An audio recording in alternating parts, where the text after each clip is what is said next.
Բարև ձեզ հետ Էման է, հրավիրում եմ լսել իմ ալիքի կյանքից վերցվածի նոր հեղինակային պատմությունը։ Գիշերվա ժամը 3-ին որդից հաղորդագրություն ուղարկեց. Մայրիկ,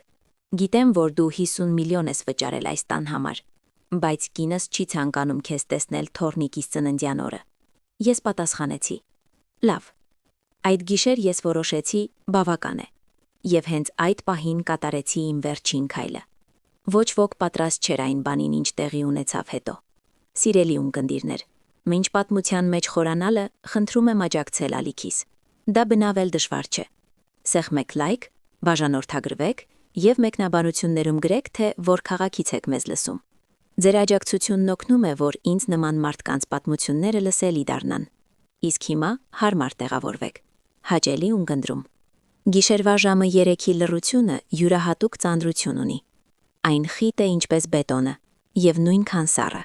Իմ փոքրիկ երկսենյականոց բնակարանում, որտեղ պատերը ծածկված են իտալական տաճարների հին գծագրերով ու փորագրություններով, այս ժամը սովորաբար միայն ինձ է պատկանում։ Ես ճարտարապետ եմ։ Ողջ կյանքս կառույցներ եմ կառուցել, հաշվարկել բեռնվածքներն ու ներդաշնակություն փնտրել գծերի մեջ։ Նույնիսկ հիմա, թոշակի անցնելուց հետո, հաճախ չեմ քնում, վերանայելով հին նախագծերը, ստուգելով, թե արդյոք դրանք դիմակայել են ժամանակի փորձությանը։ Դիմացս սեղանին փռված էր թուղթը, քաղաքային գրադարանի նախագիծը, որը ղեկավարել էի 20 տարի առաջ։ Սեղանի լամպի լույսը կիսախավարից դուրս էր բերում ճակատային մասի խիստ գծերը։ Սիրում էի այդ պահը։ Միայն ես, թուղթը եւ տրամաբանությունը։ Ոչ մի քաոս։ Հանկարծ սեղանի լակապատ մակերեսով թրթրում անցավ։ Հեռախոսիս էկրանը բռնկվեց սպիտակ կտրուկ լույսով կտրելով հարմարավետ կիսախավարը։ Տիգրան, որդիս, սիրտս կանգ առավ։ Յուրաքանչյուր մոր սովորություն։ Նման ժամին զանգը կամ հաղորդագրությունը սովորաբար նշանակում է դժբախտություն։ Վթար, հիվանդանոց, ձեռքս մեկնեցի հեռախոսին, փորձելով պահպանել հանգստություն, բայց այնտեղ օգնության խնդրանք չկար։ Հաղորդագրությունը երկար էր։ Կարդում էի այն եւ տառերը կարծես պարում էին աչքերիս առաջ, վերածվելով դատավճռի։ Ոչ թե ինձ, այլ մեր հարաբերություններին։ Մամ, ներիր, որ այսքան ուշ եմ գրում։ Գիտեմ, որ դու 50 միլիոն ես վճարել այս տան համար։ Ես իսկապես երախտապարտ եմ, բայց Աննան ասաց, որ չի ցանկանում քեզ տեսնել Վահանիկի ծննդյան օրը։ Նա ասում է, դու հյուրերին հոգնեցնում ես քո դասախոսություններով ու դիտողություններով։ Մթնոլորտը ծանրանում է։ Արի ավելի լավ է հաջորդ շաբաթ ընտրենք, միայն դու ու ես, մի նեղացիր։ Ես կարդացի այն 2 անգամ, հետո 3, 50 միլիոն դրամ։ Փակեցի աչքերս ու ոչ թե թվեր տեսա, այլ տարիներ։ Տեսա ցրտաշունչ առավոտները շինհրապարակներում, երբ քամին ոսկորները սերծակում, իսկ ես կանգնած էի հսկելով հիմքի լցումը, որպեսզի որդուս համար ապագա ապահովեմ։ Տեսա իմ չօգտագործված արձակուրդները, հին վերարկունը, որը 5 սեզոն կրեցի, որպեսզի մի կոպեկ ավել խնայեմ։ Տեսա իմ երազանքը Իտալիա մեկնելը, որից հրաժարվեցի, որպեսզի Տիգրանը տուն ունենա, ոչ թե պարզապես տուն, այլ ապակյա խորանարդ, էկոլոգիապես մաքուր, խելացի, կատարյալ տուն ժայռի եզրին, որը ես ինքս էի նախագծել։ Ես դրա մեջ ոչ թե փող, այլ հոգի էի դրել։ Յուրաքանչյուր աղյուս դրվել էր իմ հսկողության ներքո, եւ հիմա Աննան նրա կինը, մի կին, որը կյանքում ոչ մի օր չի աշխատել, որը կարծում է, թե մշակույթը թանկարժեք պայուսակ ունենալն է, իսկ ինտելեկտը հիմար կատակների վրա բարձր ծիծաղելը։ Նա իմ զրույցներն արվեստի ու պատմության մասին անվանում է դասախոսություններ։ Ասում է, որ հյուրերին հոգնեցնում եմ։ Իհարկե, չէ որ իմ ֆոնին նրա դատարկությունը դառնում է չափազանց ակնհայտ, իսկ Տիգրանը, իմ տղան, որին այնքան փորձում էի զերծ պահել դժվարություններից, մեծացավ որպես մարդ, ով ընտրում է նվազագույն դիմադրության ուղին։ Նրա համար ավելի հեշտ է նեղացնել մորը, որը ամեն ինչ կների, քան վիճել մի կնոջ հետ, որը սկանդալ կսարքի։ Կրծքիս մեջ սառնություն տարածվեց։ Դա այն այրող վիրավորանքը չէր, որը ստիպում է բարձին լաց լինել։ Ոչ, դա պողպատի սառնություն էր։ Սառնություն, որը զգում ես, երբ հասկանում ես, որ շենքի գրող կառուցվածքը փտել է, եւ այն փրկել հնարավոր չէ։ Վերանորոգումն անհնար է, քանդում է պետք։ Նայեցի էկրանին։ Մի նեղացիր։ Ես չնեղացա։ Ես եզրակացություններ արեցի։ Մատները ստիպան էկրանին, պատասխանը հավաքելով։ Ինձ շատ բառեր պետք չէին։ Ճարտարապետությունը ավելորդ դետալներ չի հանդուրժում։ Լավ, սեղմեցի, ուղարկել։ Էկրանը մարեց։ Սենյակում կրկին լռություն տիրեց, բայց այդ լռությունը փոխվել էր։ Այն դադարել էր հարմարավետ լինել, այն դարձել էր մրրկապեր։ Վեր կացա սեղանի մոտից։ Շարժումներս հստակ էին, առանց ավելորդ շտապողականության։ Մոտեցա հին չուգունե չհրկիզվող պահարանին, որը կանգնած էր անկյունում, պահարանի հետևում, օտար աչքերից թաքցված։ Կողպեքի կոդը անգիր գիտեի, ինչպես գիտեմ ոսկե հատման համամասնությունները։ Կտկտոց, կտկտոց։ Ծանր դուռը բացվեց։ Ներսում փաստաթղթերի, թղթապանակների ու հին ընտանեկան լուսանկարների մեջ դրված էր մոխրագույն կաշվից հաստ թղթապանակ։ Հանեցի այն ու դրեցի սեղանին, հենց գրադարանի գծագրի վրա։ Բացեցի թղթապանակը։ Ներսում տան սեփականության իրավունքի բնօրինակներ, այն նույն 50 միլիոնանոց տան, որտեղ հիմա քնած էին որդիս, թոռնիկս եւ այն կինը, որը որոշել էր ինձ ջնջել իմ ընտանիքի կյանքից։ Ես ոչ միայն տունն էի նվիրել, ես ճարտարապետ եմ, բայց նաեւ իրավաբանի դուստր։ Գիտեմ, որ հիմքը պետք է պաշտպանել ստորերկրյա ջրերից, իսկ արատաձեռնությունը աներախտությունից։ Հայացքս սահում էր պայմանագրի տողերով։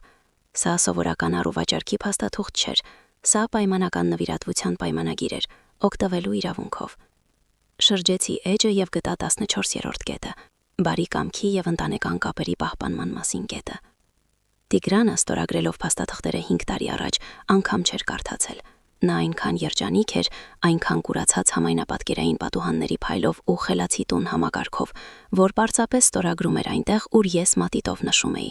Նա վստահում էր ինձ, իսկ ես վստահում էի իմ ինտուիցիային։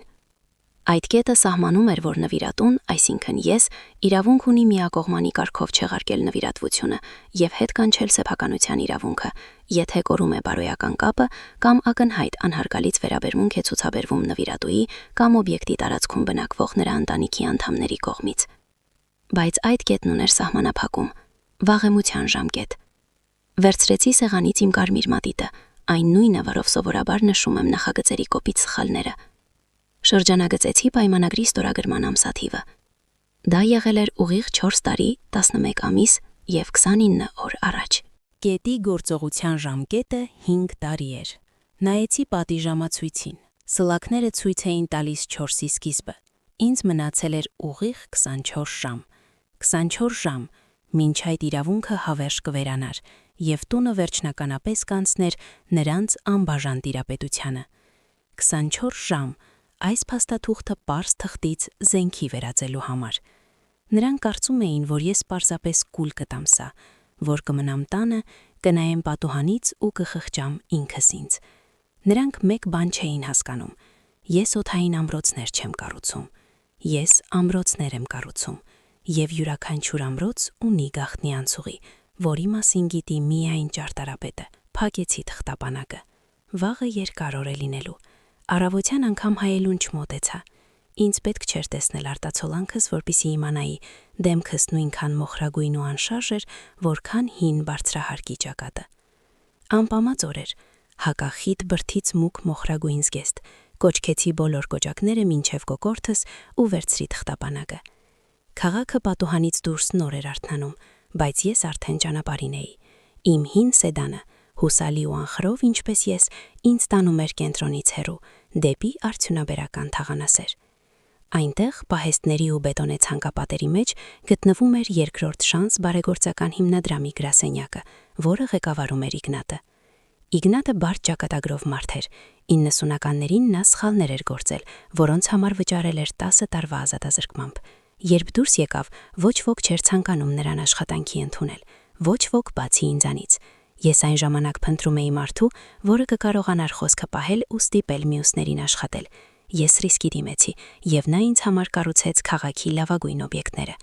Հիմա նա պարտքը վերադարձնում էր հասարակությանը, օգնելով իրեն նմաններին ոտքի կանգնել։ Նրա աշխատասենյակը բուրում էր էժանագին սուրճով ու շինարարական փոշով, հոտ, որը միշտ ինձ ավելի էր հանգստացնում, քան ֆրանսիական օծանելիքը։ Իգնատը վեր կացավ ընդառաջ։ Նրա լայն դեմքը խորը կնճիռնեմով պատված անկեղծ զարմանք էր արտահայտում։ Այսքան վաղ ինչ է պատահել։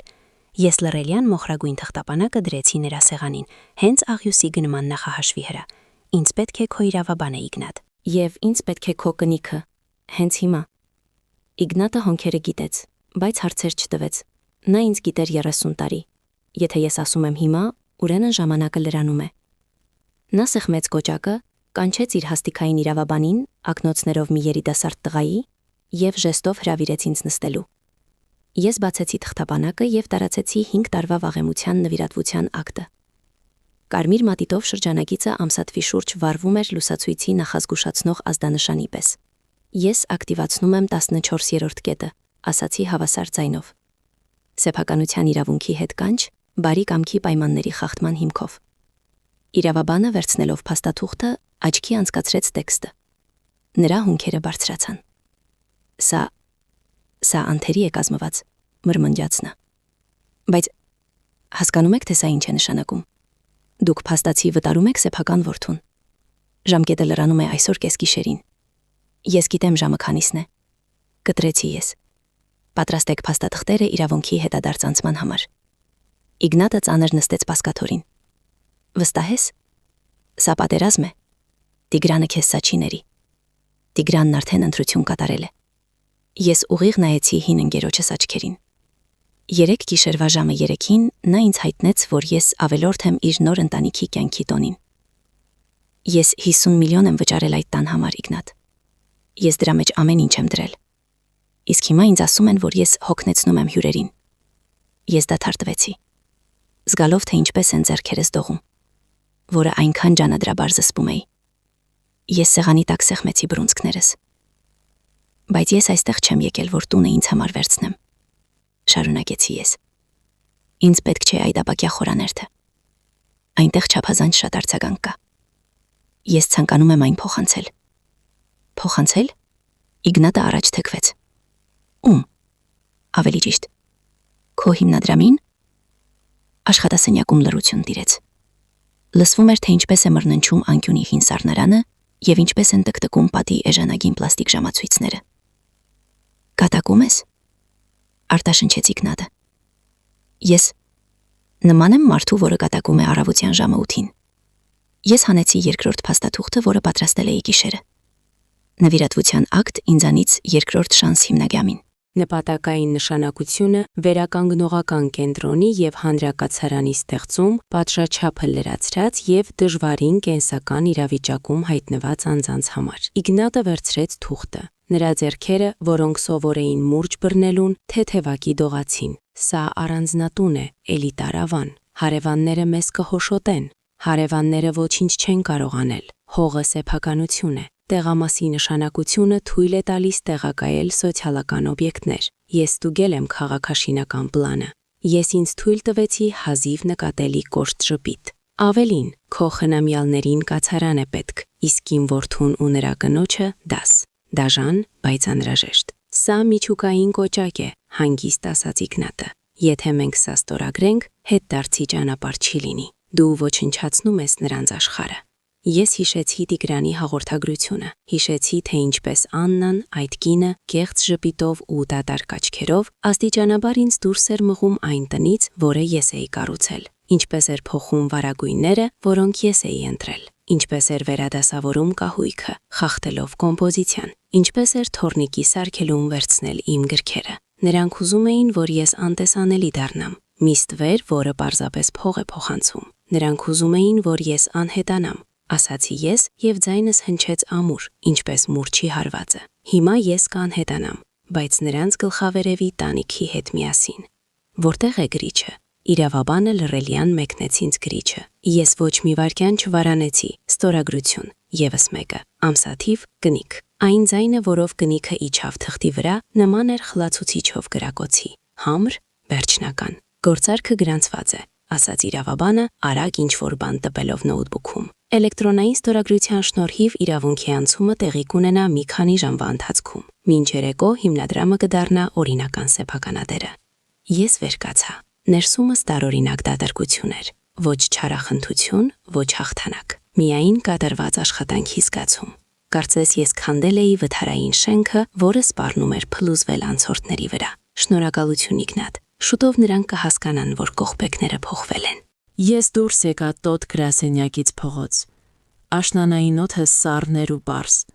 Ես խորը շնչեցի, փորձելով կրծքիս դատարկությունը լցնել թթվածնով։ Արդեն մեքենային էի մոտենում, երբ ձեռքս սովորույթի համաձայն ձգվեց պայուսակիս, հեռախոսի հետևից։ Ինչու։ Երևի տարօրինակ ցանկություն ստուգելու, թե որդիս գրել է. «Ներիր ես սխալ էի»։ Հաղորդագրություններ չկային, բայց կար ծանուցում սոցիալական ցանցից։ Ալգորիթմները հելու հնազանդ ինձ հրանցին Աննա Լայֆ օգտատիրոջ պատմությունը։ Ես սեղմեցի նրա լուսանկարով շրջանակի վրա։ Տեսանյութը բեռնվեց ակնթարթորեն։ Էկրանին իմ այգինն էր։ Այն նույն այգին, որտեղ ես տնկում էի հորտենզիաների հազվագյուտ տեսակներ, ընտրելով դրանք երանգներով, որպեսզի ծաղկումը մեկ գույնից անցնի մյուսին, ինչպես ջրաներքի վրա։ Տեսախցիկը դողում էր։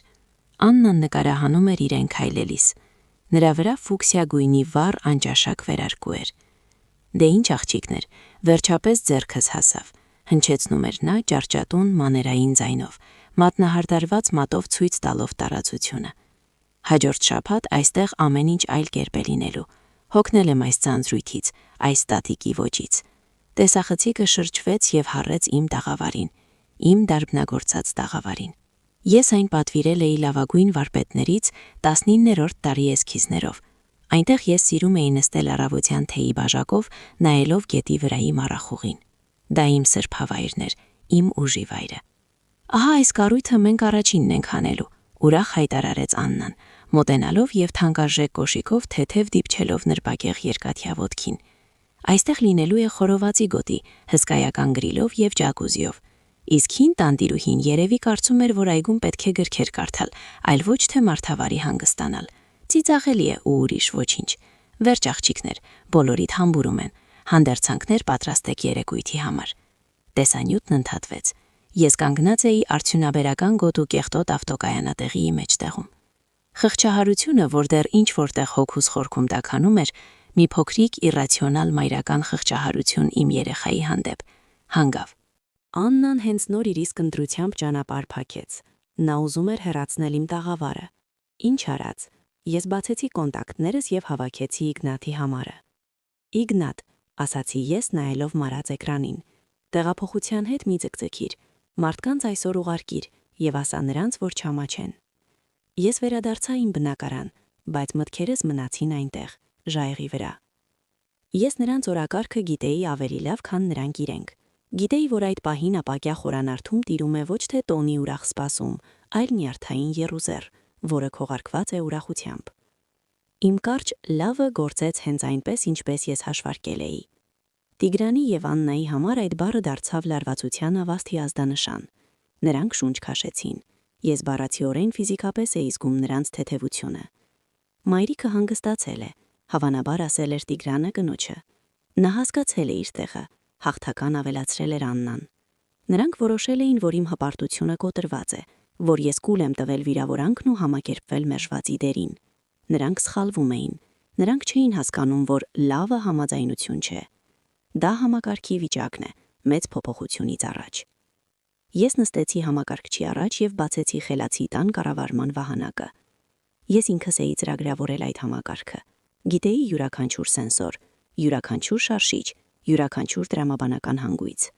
Դիմացիս մեծ մոնիտորին իմ նախկին տանկյանքը բացվեց գրաֆիկների, տեսանյութերի եւ ակտիվության լոգերի տեսքով։ Դարպասի տեսախցիկի էկրանին տեսա սուրհանդակին։ Իգնատը օպերատիվ էր աշխատել։ Վարդեղին համազգեստով մոտոցիկլավարը իջավ երկաթյա դարպասի մոտ եւ սեղմեց զանգը։ Ձեռքին ուներ կարմիր շերտով հաստ ծրար։ Սեփականատիրոջ փոփոխության մասին ծանուցում։ Պաշտոնական փաստաթուղթ, վճռորոշ իրավական քայլ։ Դուռը բացեց Տիգրանը։ Նա հոգնած էր երևում։ Թանկարժեք սպիտակ վերնաշապիկի թևքերը ծալված էին, մազերը ցիրուցան։ Նա հեռախոսը պահել էր ուսի ու ականջի արանքում, ինչ որ բան բացատրելով սպասարկման ծառայությանը։ Այո, շամփայնը պետք է սառը լինի, գոռում էր նա հեռախոսի մեջ, չնայելով սուրհանդակին։ Տղան նրան մեկնեց պլանշետը, ստորագրության համար։ Արաքուն պարոնի համար։ Այո, դա ես եմ։ Տվեք այստեղ։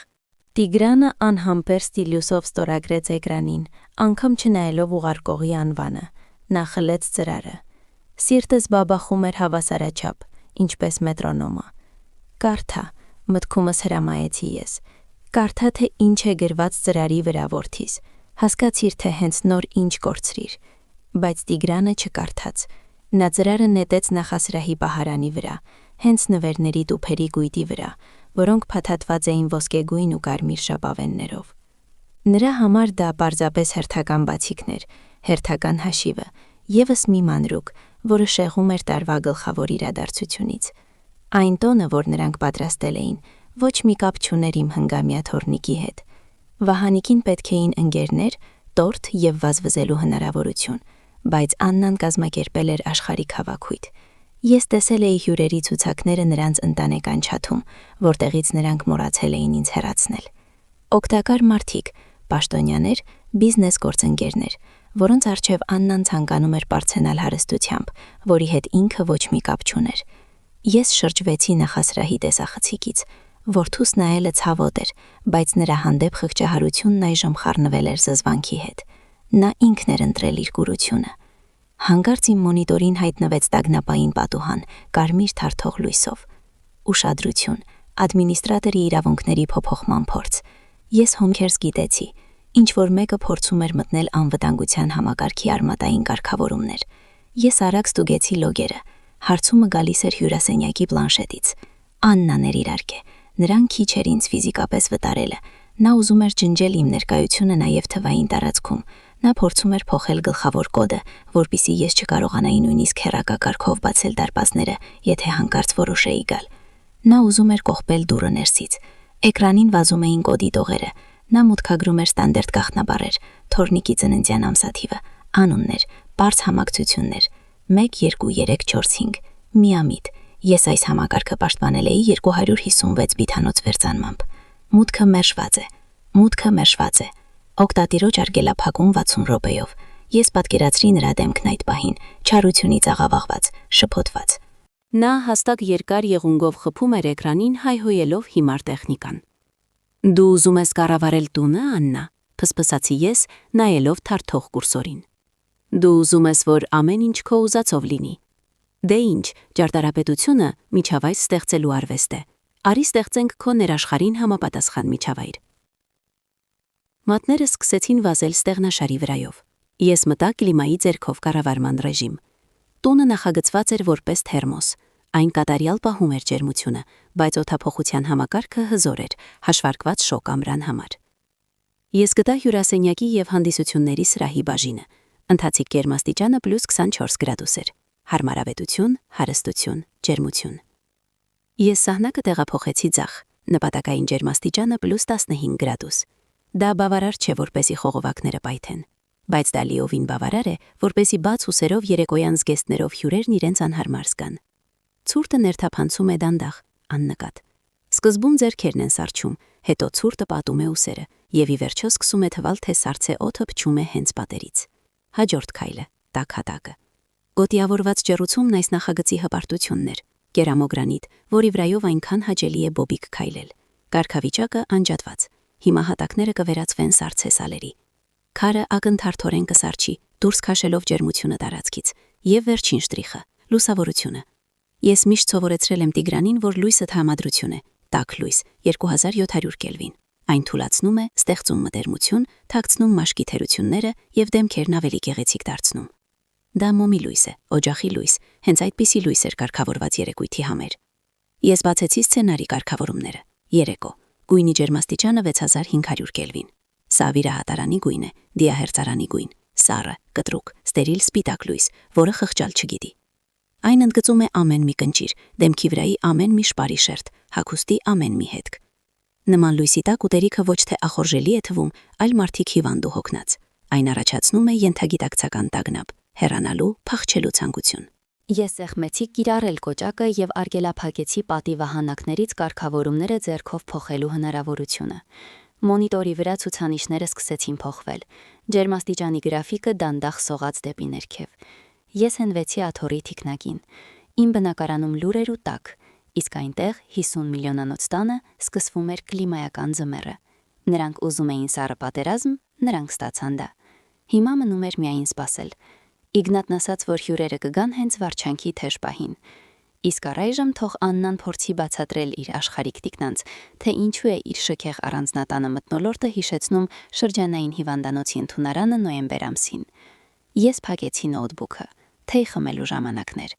Ջենապակյա բաժակի մեջ թեյը սառել էր, ծածկվելով բարակ թաղանթով, բայց ես այդպես էլ մի կում անգամ չարեցի։ Իմ մեջ արթնացել էր ոչ թե պարզապես վրիժառուն, այլ պրոֆեսիոնալ, ինժեները։ Երբ տեսնում ես ճեղք շենքի ճակատին, կարող ես պարզապես ծեփել այն, կամ կարող ես սկսել փորել խորքը, որպեսզի գտնես հիմքի նստվածքի պատճառը։ Աննան այդ ճեղքն էր, եւ նրա վարքագիծը հիստերիկ կենթանական ագրեսիա էր։ Իմ սեփական տանշեմին ինձ չթողնելու այս մոլուցքային ցանկությունը չէր տեղավորվում Չարլզ Կեսերոջ պարզ սխեմայի մեջ։ Մարդիկ, ովքեր ունեն փող եւ դիրք հասարակության մեջ, իրենց այլ կերպ են պահում։ Նրանք մեծահոգի են, նրանք անտեսում են, այլ ոչ թե պատերազմում։ Իսկ Աննան իրեն պահում էր անկյուն քշված գազանի պես, որն ատամները կրճտացնում է յուրաքանչյուրի վրա, ով մոտենում է որջին։ Ինչու՞։ Ես մի կողմ դրեցի բաժակը եւ նորից մոտեցրի նոութբուքը։ Այս անգամ ես փակեցի խելացի տան կառավարման վահանակը։ Ինձ այլ գործիքներ էին պետք։ Քաղաքի գլխավոր ճարտարապետ աշխատած 40 տարիների ընթացքում ես ձեռք էի բերել կապեր, որոնք թոշակի անցնելուց հետո չեն անհետանում։ Իմ նոթատետրն ավելի թանկ էր, քան ոսկին։ Ես հավաքեցի Լարիսայի համարը, կադաստրից իմ հին ընկերուհու։ Նա դեռ աշխատում էր որպես բաժնի պետ, նստած նույն փոշոտ ֆիկուսներով սենյակում, որտեղ մենք ժամանակին հաստատում էինք կառուցապատման գլխավոր հատակագծերը։ Նրա ձայնը հեռախոսափողում հնչեց զարմանքով։ Քանի տարի է անցել։ Միթե որոշել ես վերադառնալ աշխատանքի։ Ոչ, Լարա, մասնավոր հարց է։ Ինձ պետք է ստուգել մի անշարժ գույք եւ մի մարդու։ Ես թելադրեցի նրան Լուսիկի Աննայի մոր էլիտար բնակարանի հասցին կենտրոնում, այն նույն բնակարանի, որով նա այնքան պարծենում էր, պատմելով 19-րդ դարի ձեփագործության եւ հայտնի նկարչի հետ հարևանության մասին։ Նա միշտ շեշտում էր, որ Տիգրանի մոտ ապրում է ժամանակավորապես, քանի դեռ իր ապարտամենտներում մեծ վերանորոգում է ընթանում։ Հեռախոսի մեջ լսվեց ստեղների չքքչկոցը։ Ես լսում էի այդ ռիթմիկ ձայնը եւ պատկերացնում, թե ինչպես է Լարիսայի էկրանի սլաքը սողում ներքև տվյալների բազայով։ Տարօրինակ է, մրմնջաց Լարիսան։ Մեկ րոպե անց ներսումս մի լար ցկվեց։ Ինչ կա այնտեղ։ Տվյալ հասցեի օբյեկտը վաճառված է։ Կես տարի առաջ, մայիսին, ես քարացա։ Վաճառված է ում կողմից։ Սեփականատիրոջ կողմից իհարկե, քաղաքացի Լուսիկի։ Գործարքն ուղղակի է, արագ։ Գինը, շուկայականից մոտ 20% ցածր։ Երևի շատ էր շտապում։ Իսկ որտե՞ղ է նա հիմա գրանցված։ Դադարը տևեց։ Ստեղներն արդեն ավելի տագնապալի էին չքքչքում։ Լարիսայի ձայնն ավելի ցածրացավ։ Նա ընդհանրապես սեփականություն չունի։ Ոչ բնակարան, ոչ ամառանոց, ոչ նույնիսկ ավտոտնակ։ Մաքուր էջ։ Վերջին գրանցումը չեղարկվել է վաճառքի փաստով։ Ֆորմալ առումով նա որոշակի բնակության վայր չունեցող անձ է։ Ես դանդաղ իջեցրի ձեռքս հեռախոսով սեղանին, միացնելով բարձրախոսը։ Շնորհակալություն, Լարա, ստուգիր եւս մի բան։ Դատական կարգադրիչների բազան։ Ես արդեն գիտեի պատասխանը, բայց ինձ պետք էր փաստաթղթային հաստատում։ Մեկ րոպե անց Լարիսան սուլեց։ Օհո, այստեղ մի ամբողջ փունջ է, 3 կատարողական վարույթ, վարկեր, միկրոփոխառություններ եւ, սպասիր մի րոպե, հայց ոսկե փյունիկ խաղատնից։ Դա այն ընդհատակյա ցանցն է, որը փակեցին անցյալ տարի, թղթախաղի պարտքեր։ Ում հետ ես կորց բռնել։ Պարտքի գումարը գրեթե 16 միլիոն է։ Նրա ողջ գույքը գնացել է մուրճի տակ, որպեսի գոնե մի մասը ծածկվի։ Ես շնորհակալություն հայտնեցի ընկերուհուս եւ անջատեցի հեռախոսը։ Սենյակում տիրեց հնչեղ լռություն։ Փազլը հավաքվեց։ Չք։ Լուսիկը պարզապես հյուր չէր Տիգրանի մոտ։ Նա իր բնակարանում վերանորոգում չէր անում։ Նա բնակարան չուներ։ Նա սնանկ էր, խաղամոլ, ով կորցրել էր ամեն ինչ. տունը, հեղինակությունը, ապագան։ Ահա թե ինչու էր նա այդպես կարճել որդուցս։ Ահա թե ինչու էր նա աստիճանաբար տեղափոխում իրերը։ Ես հիշեցի, թե ինչպես մի ամիս առաջ նկատեցի, որ հյուրերի թևը առանձին մուտքով 2 սենյակները, որոնք ես նախագծել էի Տիգրանի ընկերների համար, փակ էին։ Տիգրանն այն ժամանակ ձեռքը թափ տվեց։ Այնտեղ Լուսիկի իրերի պահեստն է, վերանորոգման ընթացքում։ Դա պահեստ չէ, դա նրա կյանքն է։ Այն տուփերը, որոնք ես ակնթարթորեն տեսել էի տեսախցիկներով, այն ամենն էր, ինչ նրանից մնացել էր։ Նա մեր մոտ էր տեղափոխվել ոչ թե ժամանակավոր, նա տեղափոխվել էր ընդմիշտ, ինչպես մակաբույծը, որը ներթափանցում է առողջ օրգանիզմի մեջ, երբ իր սեփական գրողը մահանում է։ Եվ հենց դրա համար էր նա այդպես կատաղի կերպով ինձ դուրս մղում։ Ես միակ սպառնալիքն էի։ Ես, որպես տանտիրուհի եւ ստեղծող, կարող էի ցանկացած պահի մտնել հյուրերի թևը։ Ես կարող էի տեսնել, որ այնտեղ ոչ թե պարզապես տուփեր են, այլ կազմակերպված կենցաղ։ Ես կարող էի հարցեր տալ, ես կարող էի ստուգել։ Նրան պետք էր մեկուսացնել Տիգրանին ինձանից, որպեսի պահպանի հարուստ զոքանչի իր լեգենդը, ով պարզապես օգնում է երիտասարդներին։ Եթե Տիգրանն իմանար, որ իր մորը վտարել են ոչ թե բնավորության պատճառով, այլ սնանկ խաղամոլի բացահայտման վախից, ամեն ինչ կփլուզվեր։ Նա խաղում էր վաբանկ, եւ խաղադրույքը իմ տունն էր։ Ես նորից բացեցի տեսախցիկների տեսահոսքը։ Հիմա ես կատարվողին նայում էի այլ աչքերով։ Ես տեսնում էի ոչ թե մեծամիտ աշխարհիկ տիկնոջ, որը ֆուկսիա գույնի զգեստով շրջում էր հյուրասենյակում։ Ես տեսնում էի մի խաբեբայի, անօթևան մի կնոջ, ով գողացել էր իմ ընտանիքը, որպեսի իր համար տաք ծերություն ապահովեր իմ հաշվին։ Նա հիմա կանգնած էր դահլիճի մեջտեղում, փաթաթված մորթե թիկնոցով, եւ գոռում էր սպասավորների վրա, պահանջելով ստուգել ջեռուցումը։ Նա դողում էր, բայց ոչ միայն ցրտից, որը ես բերել էի տուն։ Նա դողում էր վախից, որ իր թղթե տնակը կփլուզվի։ Նա չգիտեր, որ հիմքն արդեն պայթեցված է։ Էկրանին տեսա, թե ինչպես Տիգրանը մոտեցավ նրան, գրկելով ուսերից, հանգստացնելով։ Նա շփոթված տեսք ուներ։ Նա կարծում էր, որ դա պարզապես տեխնիկական անսարքություն է։ Նա դեռ հավատում էր, որ ապրում է իր տանը իր հարուստ սոքանչի հետ, ով շուտով թորնիկին բնակարան կնվիրի կենտրոնում։ Խեղճ միամիտ տղա։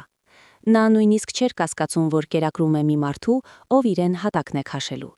Ես զգացի, թե ինչպես ներսումս ինչ-որ բան կարծրացավ։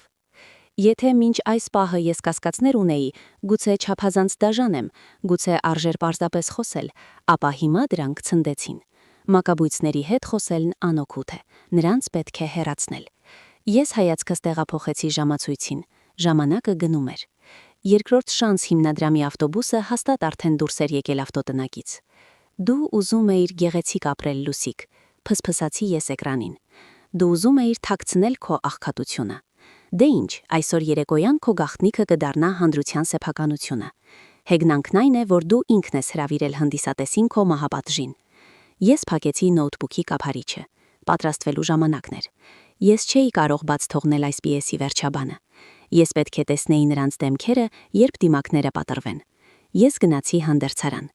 Ինձ պետք էր ինչ-որ խիստ սև բան, սուփ նրանց պատրանքների համար։ Ես մեքենան կանգնեցրի բարձր տույայի ստվերում, դարպասից մոտ 50 մետր հեռավորության վրա։ Շարժիչը լռեց, եւ ես իջեցրի ապակին, ներս թողնելով սառը օդը։ Այստեղից իմ ապակյա խորանարդը երևում էր ինչպես ափի մեջ, եւ այդ տեսարանը պետք է խոստովանել, սյուրռեալիստական էր։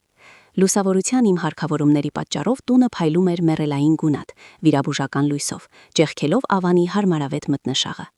Համայնապատկերային պատուհանների միջով ես տեսնում էի հյուրերին։ Նրանք հիշեցնում էին սառած մանեկենների, թանկարժեք բուտիկի ցուցափեղկում։ Երեկոյան զգեստներով կանայք փաթաթվել էին շալերի եւ իրենց ուղեկիցների պիջակների մեջ։ Տղամարդիկ տեղում դոփում էին ձևացնելով, թե տարածքում +15 աստիճանը թարմության եվրոպական նորաձևության վերջին ճիճն է։ Լուսիկը նրանց արանքում վազվզում էր վիրավոր թռչնի պես։ Նրա վրա հասուն բալիգույնի թավշյա ծանր զգեստ էր եւ մորթե մանտո, որը նա չէր հանում։ Ես տեսնում էի, թե ինչպես է նա ուժով շամպայնի բաժակները խոթում դողացող հյուրերի ձեռքը։ Բարձր ծիծաղում, գլուխը հետ գցած, եւ ինչ-որ բան ակտիվորեն պատմում, փորձելով շեղել նրանց այն փաստից, որ նրանց բերանից գոլորշի է դուրս գալիս։ Դա աբսուրդի թատրոն էր։ Խրախճանք, սառցե դարաշրջանի ժամանակ։ Հանկարծ երաժշտությունը, որը հազիվ էր հասնում փողոց, խլացրեց շարժիչի հրբոտ մռնչոցը։ Դա Մերսեդեսի կամ Բենթլիի փափուկ ձայնը չէր, որին սովոր էին այս ավանի բնակիչները։ Դա հին, հոգնած դիզելի հազն էր։ Դարպասներին արգելակների ջրոցով մոտեցավ մի ավտոբուս։ Դա հին պաազ էր, սպիտակ, կողքերին ժանգոտ հետքերով։ Նրա կողքին ներկով, տրաֆարետի միջոցով պատկերված էր լոգոտիպը, երկու ձեռք, որոնք պատրում են շղթաները, եւ մեծ տառերով գրվածք՝ երկրորդ շանս հիմնադրամ։ Ավտոբուսը կանգնեց հենց մուտքի դիմաց, փակելով ինչ-որ պաշտոնյայի փայլուն ամենագնացի ճանապարհը։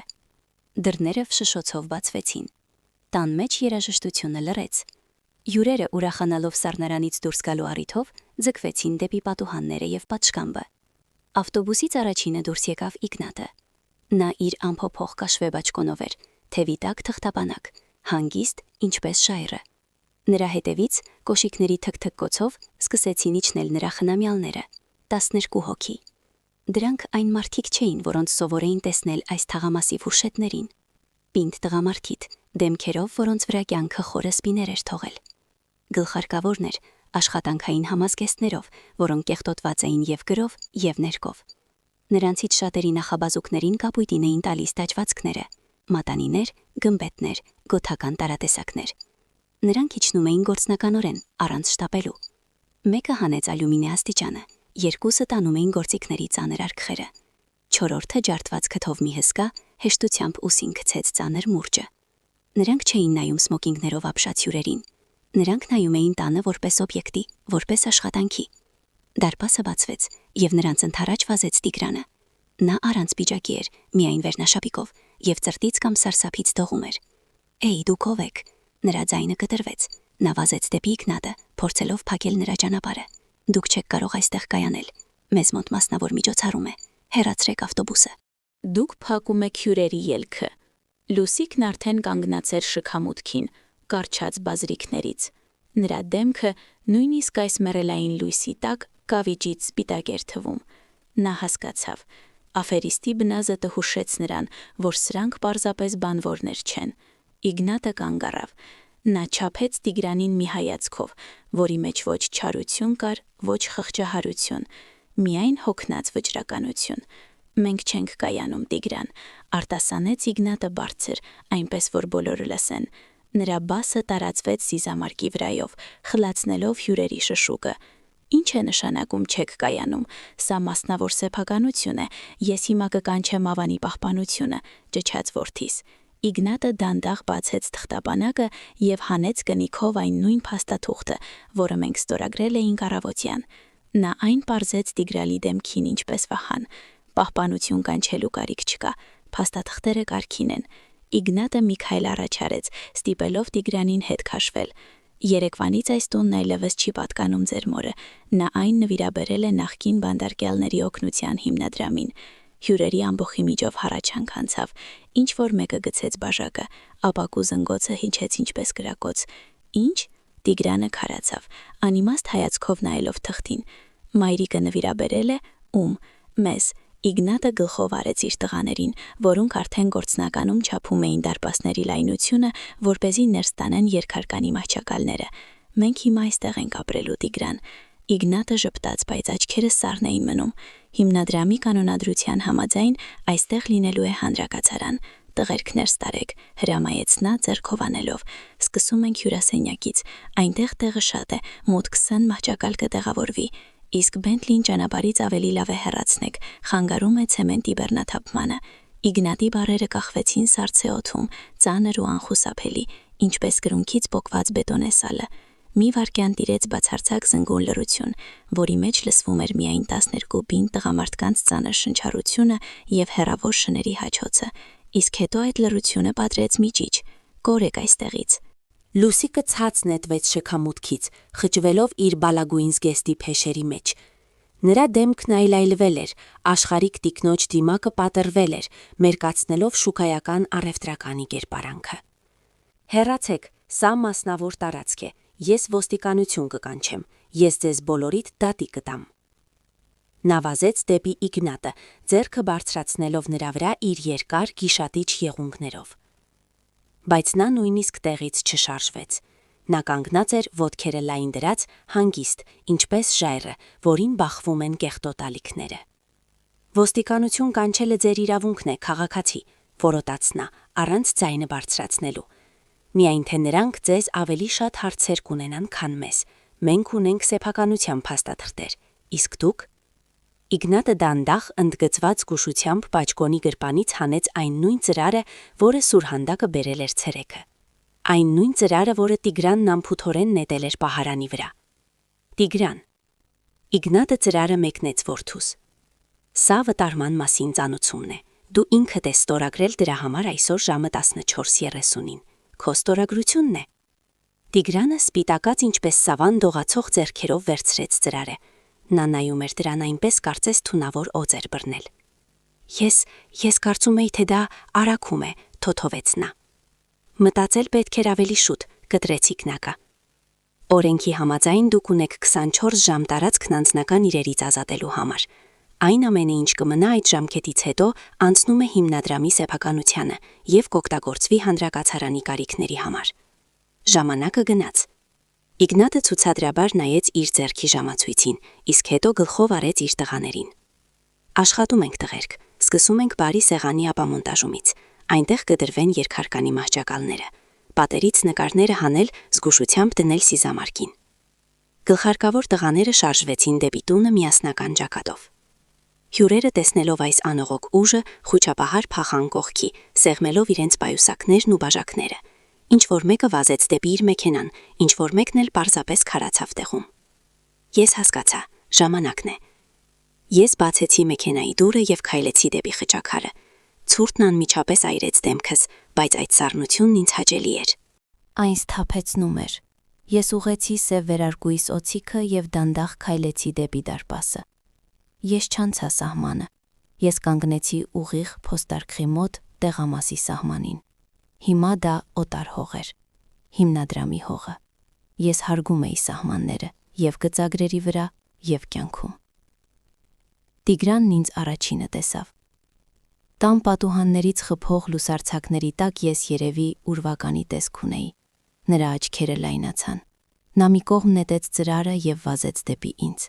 Նա վազում էր անշնորհք, սայթաքելով իր բաց կոճկված վերնաշապիկի մեջ։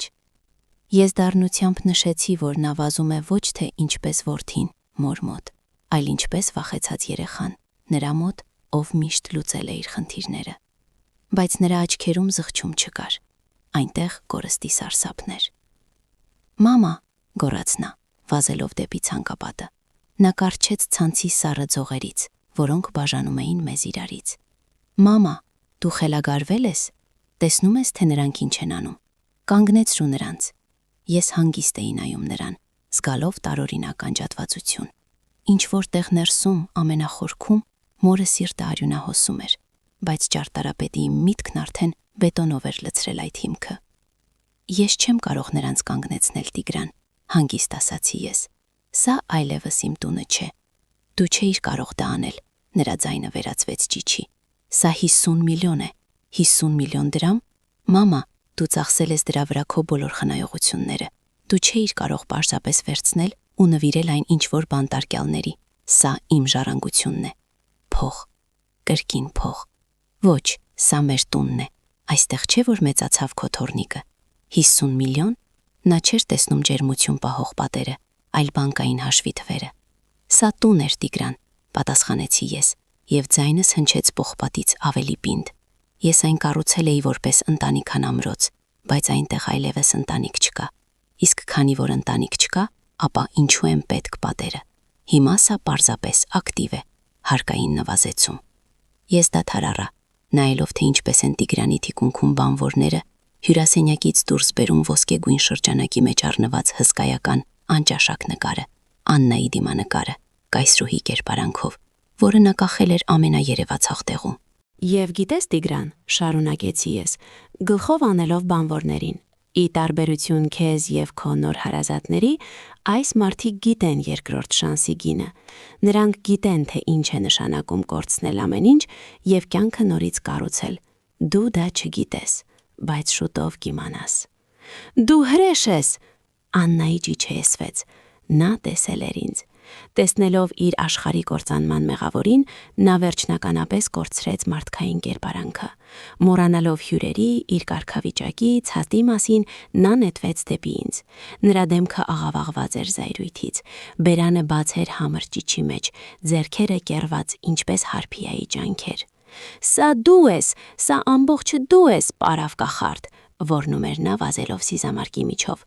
«Ես կհանեմ աչքերդ»։ Նա վազում էր ուղիղ ինձ։ Տիգրանը հետ քաշվեց, չփորձելով նրան կանգնեցնել։ Նա պարզապես նայում էր, բայց նա չհասավ։ Ճանապարհը փակեցին, լուռ համաձայնեցված, ինչպես միասնական մեխանիզմ։ Հիմնադրամի 3 տղաները, այն նույն բանտարկյալները, որոնցից այդքան վախենում էին հյուրերը, քայլ արեցին առաջ և կանգնեցին իմ ու զայրացած Ֆուրիայի միջև։ Նրանք ձեռքերը չբարձրացրին, ոչ մի ագրեսիվ շարժում չարեցին։ Նրանք պարզապես կանգնեցին որպես պատ, ուս ուսի։ Սպիով հսկան ձեռքերը խաչեց կրծքին և նայեց Աննային վերևից ներքև։ Նրա հայացքի մեջ այնքան հանգիստ ծանր արհամարհանք կար, որ նա բախվեց այդ հայացքին ինչպես աղյուսե պատի։ Նա կանգն առավ նրանցից կես մետր հեռավորության վրա, հևալով, թքելով։ «Մի դիպչեք ինձ», շնշնջաց նա, փորձելով շրջանցել կենդանի պատը։ «Բաց թողեք, ես նրան ցույց կտամ, նա զրկեց ինձ ամեն ինչից»։ Քաղաքացի, որոտաց հսկան տեղից չշաշվելով։ Հերու մնացեք, ձեռքերդ կարճ են։ Աննան քարացավ։ Նա շուրջը նայեց։ Շուրջը կանգնած էին նրա հյուրերը։ Մորթեզգեստներով տիկնայք, բաժակներով պաշտոնյաներ, նրա մայրը որդու հետ։ Նրանք բոլորը նայում էին նրան։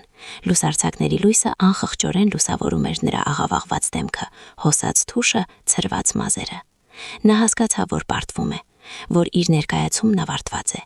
եւ այդ ժամանակ հիստերիան փոխարինվեց խուճապով, անկյուն քշված գազանի իրական կենթանական խուճապով, որը հասկանում է, որ որջը քարերով փակված է։ Լուսիկը շրջվեց դեպի Տիգրանը, հետո դեպի Աննան, հետո ինձ։ Նրա աչքերը վազում էին, փրկություն փնտրելով։ Դուք չեք հասկանում, խրպոտ ասաց նա, եւ ձայնը կտրվեց։ Դուք չեք կարող ինձ վտարել, ոչ հիմա, ոչ ծմրանը։ Նա բռնեց Տիգրանի վերնաշապիկի թևից, ձգելով նրան ինչպես տիկնիկի։ Ասա նրանց, որ ես մնում եմ, թող հեռանան։ Տիգրանը փորձեց պոդել նրա մատները։ Մենք հյուրանոց կվերցնենք մի քանի օրով, մինչև հասկանանք։ Ինչ հյուրանոց, դժողքի մեջ, ճչաց նա, եւ այդ ճիչը արձակակեց ողջ ավանով։ Ինչ փողերով, ես հյուրանոցի փող չունեմ, ես ընդհանրապես ոչինչ չունեմ։ Նա կանգ առավ, բայց արդեն ուշ էր։ Բառերը թռան։ Լռությունը դարձավ բացարձակ։ Նույնիսկ բանվորները դադարեցին կահույքը տեղափոխել։ Աննան դանդաղ մոտեցավ։ Մանա, հանգիստ հարցրեց նա։ Ինչ ես խոսում, չէ որ դու բնակարան ունես, չէ որ դու վաճառեցիր ամառանոցը, որպիսի բիզնեսում ներդնես։ Լուսիկը սկսեց դողալ։ Նա հասկացավ, որ հենց նոր ինքնասպանություն է գործել, հրապարակային սոցիալական ինքնասպանություն։ Բնակարան չկա, ճչաց նա դստեր դեմչին հեծքլթալով։ Բնակարան չկա, ես այն վաճառել եմ կես տարի առաջ, ես ամեն ինչ վաճառել եմ, ամեն ինչ։ Պարտքեր, հավաքագրողներ, այդ անիցյալ թղթաղաղերը։ Ես դատարկ եմ, ես ոչ մի կոպեկ չունեմ։ Նա անկավ ծնկի հենց ցեխի մեջ, որը խառնվել էր ձյան հետ, կեղտոտելով իր թավշյա զգեստը։ Նա ձեռքերը բարձրացրեց դեպի երկինք, իսկ հետո դողացող մատով ցույց տվեց տունը։ Ես գնալու տեղ չունեմ, որնաց նա։ Լսում եք, ես գնալու տեղ չունեմ։ Այս տունը իմ վերջին շանսն էր, ես պատրաստվում էի այստեղ ապրել։ Ապուշներ, ես ուզում էի այստեղ ապրել մինչև սատկեմ։ Նրա ճիչը կախված էր սիզամարքի վրա, ողորմելի ու սարսափելի։ Հարուստ զոքանչի դիմակը թափված էր կեղտի մեջ, նրա կողքին։ Հյուրերը, նրա էլիտար ընկերները, սկսեցին հետ քաշվել դեպի դարպասը, աչքերը թաքցնելով։ Ոչ ոք չի ուզում նայել ուրիշի կործանմանը։ Ոչ ոք չի ուզում կեղտոտվել ուրիշի աղքատությամբ, որը մեկ րոպե առաջ ոսկու մեջ էր։ Ես կանգնած էի փոստարկղի մոտ եւ նայում էի այդ կնոջը եւ Հարսիս, ովքեր ցանկանում էին ոչնչացնել ինձ։ Հիմա նա ընկած էր որդուս ոտքերի մոտ, եւ ճշմարտությունը, որը ես պեղել էի առավոտյան, դարձել էր բոլորի սեփականությունը։ Տիգրանը կանգնած էր, զոքանչին նայելով վերևից ներքև։ Նրա բերանը բաց էր մնացել։ Նա մարսում էր տեղեկությունը։ Բնակարան չկա, փող չկա։ Նա այստեղ էր ապրում ոչ թե այն պատճառով, որ օգնում էր, այլ այն պատճառով, որ քնելու տեղ չուներ։ Նա նայեց ինձ։ Նրա աչքերի մեջ կարդացվում էր հարցը. Դու գիտեիր։ Ես միայն աննշան գլխով արեցի։ Այո, որդիս, ես գիտեի։ Եվ հիմա գիտես դու։ Բարի գալուստ իրականություն։ Աննան չվազեց մխիթարելու մորը։ Նա քայլեց այն ցեխի վրայով, որտեղ ծնկի իջացեր Լուսիկը, նետվեց դեպի ցանկապատը, որտեղ կանգնած էի ես։ Նրա աչքերի մեջ աղերսանք չկար, միայն գիշատչի հուսահատություն, որից խլում են որսը։ Դու գող ես, գոռաց Աննան, եւ նրա ձայնը սովորաբար հնչում էր մետաղի, ապակու վրայով սահելու պես։ Նայիր նրան։ Սա քո թորնիկն է։ Դու նրան դուրս ես շպրտում ցրտին։ Դու նրան անօթևան ես դարձնում քո ամբիցիաների պատճառով։ Որ տատիկն այդպես կվարվի։ Դու հրեշ ես։ Դու պարզապես հին, անսիրտ հրեշ ես։ Տիգվանը կանգնած էր կողքին, գլուխը կախ։ Նա չէր խանգարում կնոջը։ Նա սպասում էր, որ այս վերջին փաստարկը երեխայի արդյունքը կկոտրի իմ զրահը։ Նրանք սովոր էին, որ թոռս կոզիրային քարտ է, որը ծեծում է ցանկացած այլ քարտ։ Հյուրերը, որոնք արդեն սկսել էին հետ քաշվել դեպի մեքենաները, քարացան։ Դրաման նոր շրջադարձ ստացավ։ Բոլորը սպասում էին իմ արձագանքին։ Սպասում էին, որ տատիկը կկոտրվի, կլացի, կբացի դարպասները եւ կասի. «Դե լավ ապրեք, միայն թե մի լացեք»։ Ես նայում էի թորնիկիս։ Սիրտը սեղմվում էր, ցավոտ, սուր։ Նա ոչ մի բանում մեղավոր չէ, բայց ես գիտեի, եթե հիմա զիջեմ, ապա նրան չեմ թրկի։ Ես միայն կերկարացնեմ տանջանքը եւ թույլ կտամ նրան աճել այդ ստի մեջ, ներծծելով Լուսիկի թույնը եւ Տիգրանի թուլությունը։ Վիրաբուժությունը լինում է արյունալի, բայց այն փրկում է կյանքը։ Ես դանդաղ արձակեցի վերարկուիս վերին կոճակը եւ ներքին գրպանից հանեցի եւս մեկ փաստաթուղթ։ Նուրբ սպիտակ թղթապանակ։ Դադարեցրու հիստերիան, Աննա, ասացի ես հանգիստ, բայց այնպես որ նա լռեց։ Ես թորնիկից դուրս չեմ շպրտում փողոց։ Ես դուրս եմ շպրտում մակաբույծներին։ Իսկ թորնիկիս մասին ես հոգացել եմ։ Ես թղթապանակը մցրի ցանցի ծողերի արանքով։ Աննան դեռ մեկ ձեռքով երեխային գրկած, մյուսով վերցրեց այն։ Ինչ է սա։ Սա վստահության պայմանագիր է, բացադրեցի ես, նայելով ուղիղ նրա աչքերի մեջ։ Տիգրանը գլուխը բարձրացրեց, հույսի նշույլ հայտնվեց նրա հոգնած հայացքի մեջ։ Այնտեղ ամեն ինչ վճարված է, շարունակեցի ես։ Մասնավոր դպրոց, 10 տարի առաջ խաղացմամբ, բժշկական ապահովագրություն եւ 3 սենյականոց բնակարանի վարձակալություն։ Ոչ թե պալատներ, ոչ թե ժայռի վրայի խելացի տուն, այլ տաք, մաքուր, վերանորոգված բնակարան։ Կահույք կա, կարող եք տեղափոխվել թեկուզ այսօր գիշեր, բանալիները նոտարի մոտ են, նա սպասում է ձեր զանգին։ Աննան արագ թերթում էր էջերը, նրա դեմքի արտահայտությունը փոխվում էր, նա տեսնում էր թվերը, նա տեսնում էր ելքը, նա տեսնում էր, որ ես նրանց չեմ թողել առանց օգնության։ Բայց կա մեկ պայման, ավելացրեցի ես, բարձրացնելով ձայնս, որպեսի լսի նա, ով դեռ ծնկի էր իջած բակի մեջտեղում։ Կետ 7, ես այն անվանում եմ հատուկ դրույթ։ Աննան կանգ առավ, նայելով տեքստին։ Ինչ պայմաններ, ցածր ձայնով հարցրեց Տիգրանը։ Ֆինանսավորումը դադարեցվում է անմիջապես եւ ամբողջությամբ, հստակ ասացի ես։ Եթե քաղաքացի Լուսիկը այս բնակարանում անցկացնի գեթ 1 գիշեր, կամ եթե նա ձեզ հետ ապրի նույն հարկի տակ ցանկացած այլ հասցեում, որը վճարվում է հիմնադրամի միջոցներից։ Լռություն տիրեց, ավելի ծանր, քան մինչ այդ եղած աղմուկը։ Սա ընտրություն էր, պարզ պրագմատիկ ընտրություն, տանիք գլխավերևում կրթություն որդու համար եւ հանգիստ կյանք, կամ հավատարմություն մորը, ով նրանց 6 ամիս մոլորեցրել էր եւ հասցրել դժվար իրավիճակի։ Լուսիկը դանդաղ բարձրացավ, նրա բալագույն զգեստը կեղտոտվել էր, նա նայեց դստերը, նրա հայացքի մեջ վստահություն կար, նա Աննային դաստիարակել էր իր նմանությամբ, նրանք միշտ միասին էին։ Աննա, շշնջաց Լուսիկը, ձեռքը մեկնելով, աղջիկս, մի լսիր նրան, մենք ինչ-որ բան կմտածենք, մենք ընտանիք ենք, արի այստեղ։ Աննան աչքերը փաստաթղթից բարձրացրեց, նա նայեց մորը, կեղտոտված, հոգնած, հուսահատ, հետո նայեց ապակյա տանը, որն արդեն դատարկում էին խիստ տղամարդիկ, դուրս բերելով նրա իրերը։ Ի վերջո նայեց ինձ, նրա աչքերում ես տեսա հաշվարկ, նա սիրում էր հարմարավետություն։ Աննան սիրում էր կայունություն։ Իսկ Լուսիկը հենց նոր խոստովանել էր, որ ոչինչ չունի, բացի պարտքերից։ Աննան դանդաղ փակեց թղթապանակը եւ սեղմեց կրծքին, որպես ամենաթանկ գանձը։ Աննա, Լուսիկի ձայնը դողաց, դու մեզ ստել ես, մամա, ասաց Աննան։ Նրա ձայնը սառը էր։ Դու ասացիր, որ փող ունես, դու ասացիր, որ բնակարանը վաճառել ես, որպեսի Իսպանիայում տուն գնես, իսկ դու ամեն ինչ տանուլ ես տվել։ Ես ուզում էի ավելի լավ լինի, ես ուզում էի ձեզ համար շահել, որնաց Լուսիկը։ Դու քիչ մնաց թորանդ ամեն ինչից զրկեիր։ Աննան մի քայլ հետ արեց, հեռանալով մորից։ Նա շրջվեց դեպի Տիգրանը։ Տիգրան, զանգիր նոտարին, վերցնում ենք բանալիները։ Աննա, գոռաց Լուսիկը, քայլ անելով դստեր ուղությամբ։ Մի մոտեցիր, գոռաց Աննան, լսեցիր պայմանները։ Եթե դու մեզ հետ գաս, մենք բնակարանը կկորցնենք, իսկ ես երեխային տանելու տեղ չունեմ։ Քո պարտքերի հետ ինքդ գլուխ հանիր։ Տիգրանը միշտ առաջնորդվող, նայեց կնոջը, հետո զոքանչին եւ լուր հանեց հեռախոսը։ Նա կողմ ընտրեց։ Կողմը, որտեղ տաք էր եւ անվճար։ Հյուրերը, որոնք դիտում էին այս տեսարանը, վերջնականապես հասկացան, խնջույքն ավարտված է։ Հարուստ ընտանիքի պատրանքը փոշիացավ, սկսվեց ամոթալի փախուստ։ Մորթես Կեստով տիկինը, որը դեռ կես ժամ առաջ հիանում էր Լուսիկի առատաձեռնությամբ, կողքով շարժվեց դեպի ելքը։